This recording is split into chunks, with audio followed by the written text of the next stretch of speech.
Hello, folks. My name is Carlton Clarington, and I'm with Zed Outdoors, and I'm going to demonstrate how I tie my jigs. I don't like big jigs. I like the small little nipper like jigs. The big ones, I mean, a big fish will bite a small jig, but a small fish don't tend to bite big jigs. So in order to get the best of both worlds, I like my jigs to be small. That's why I usually make mine out of 1/64 lead head, which is what we have here. So I'll get right to it. I've already pre-cut my the items that I'll use to do the jig. And by the way, this is my first video on doing a jig. So I like to put just a little dab of glue, just a little dab for the thread there, and just to make sure it stays on there. And I'm just not going to do much talking and just do the wrapping. How about that? I go all the way up and back down. I'll make sure you guys are seeing this. All right. Oh my God. Okay. Then I'm going to cut that off. I hope this is close enough so you guys can see that. See what I'm doing. This is my first video, so I'll be able to improve upon it afterwards. All right. And then I take it all the way to almost the point of the hook and try to, this particular jig head has that little barb right there. So I don't really care for it, but there ain't too much I can do until I start making my own jigs. So next will come with the feathers, and since we got black and red in the head, I always prefer a little white in my jigs, and I just threw a little red in there for, I prefer the tail to be white, but I don't know, I just seem to have more luck with that. So kind of hold the feathers over to the right a little bit and get a couple of wraps in, and then, oh, that won't come out. All right, let me start over.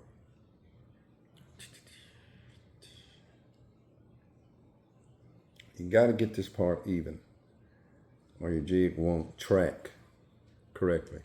And I think that barb is what's causing mine to do that. All right, once you get a couple of wraps in, look at it. If you like it, just continue wrapping all the way to the point of the hook. All right. So that looks pretty good. Now I know I'm not finished done with the body of the jig, so next will come with the flashaboo. I don't have a big variety of flashaboos just yet. I'm just using a standard one. Now there's several ways you can do this. You can do it together in one piece, which I do because I'm a speed maker, and this is pretty much the way I like my jigs. And I only use 2. Sometimes I'll use 4, but let's just stick around. To me, it don't really matter where that flash is. A lot of people say, well, get one on one side or one on the other. But I get mine together and get that first wrap on it, and boom, there you go. Just cover it up. There you go. All right.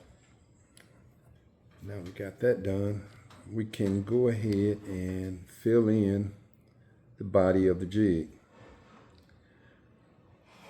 And this is where you get your fatness from, I guess. Okay. All right, that's about as big as I want it. And next we got the whip finish. Now it may look a little complicated, but it's really not. It's and I'm just gonna explain it. It's not gonna help you do it. You're just gonna have to practice it. But it goes something like this. All right, and then you start wrapping. Boom, there we go. wrap and wrap. Okay.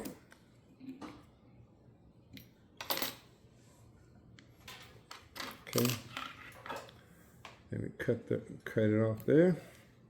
It should stay, and I like to finish it up with a little UV glue. Oh, let me back up a little bit. Now I'll get to that in a second. A little UV glue. That'll keep that thread from coming loose, but it shouldn't because of the whip finish that I did. I put about 5 or 6 wraps on it. Okay, get my UV light.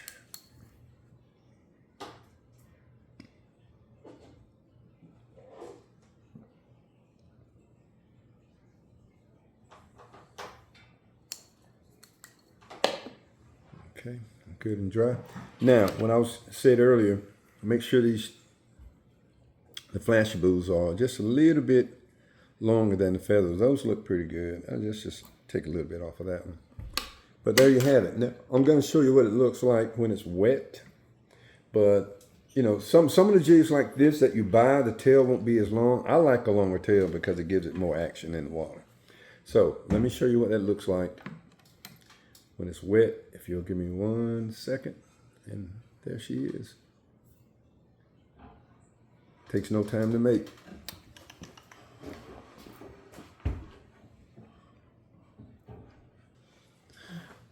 Okay, and this is what it looks like wet. There she is, sleek design there.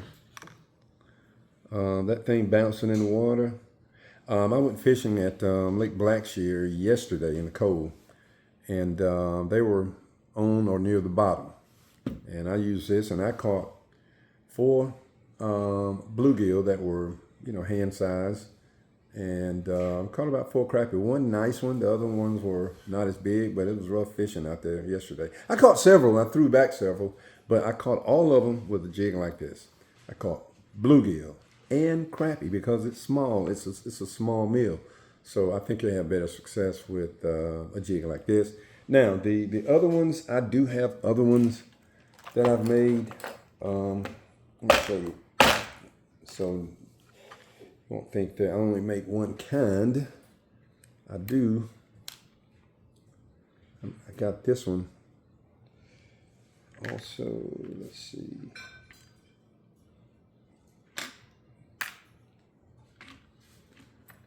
Got this one that I did. But here again, this is small. This might be a little bit heavier than a 1/64. It might be a 148.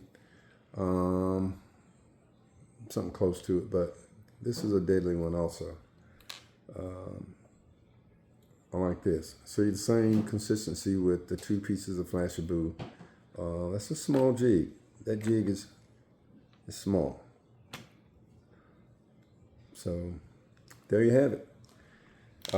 Stay tuned and like and subscribe to my channel. Let me get a better picture of my duck. I want to give a shout out to 24/7 Hunt. That's the logo. Great bunch of guys. Great people. Go online, check out the merchandise. Maybe they'll sponsor me on some of their merchandise also. But anyway, this is Zed Outdoors. My name is Carlton. Have a good day and stay tuned for the next video. Thanks. Bye.